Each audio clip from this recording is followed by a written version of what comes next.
এটা হচ্ছে বনগাঁর newly open Shimla biryani.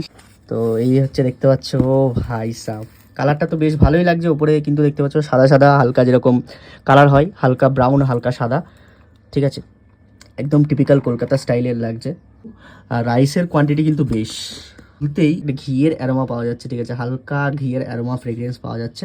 রাইসের কোয়ালিটি কিন্তু বেশ ভালো, বেশ ভালো কোয়ালিটি, কোয়ান্টিটি তো বেশ পরিমাণ আছে 60 টাকায়। আর সাথে হচ্ছে ইন্টারেস্টিং এই যে এটা কে কে খেতে ভালোবাসো বিরিয়ানির সাথে, এটা কমেন্ট করে আমাকে অবশ্যই জানাবে, ঠিক আছে। আমার তো হেভি লাগে। আলু দেখতে পাচ্ছ এরকম আস্ত একটা মিডিয়াম সাইজের আলু দিয়ে দেওয়া হয়েছে।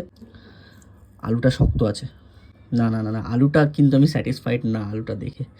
আলুটা আরেকটুখানি সফট হতে পারতো, তো খেয়ে দেখা যাক। এটা নিয়ে কিন্তু নো কম্প্রোমাইজ। একটা জিনিস বলতেই হবে, বিরিয়ানিটা কিন্তু বেশ লাইট, দেখতে মশলাদার মনে হলেও বিরিয়ানিটা কিন্তু খেতে বেশ লাইট। আমার তো বেশ ভালোই লাগছে।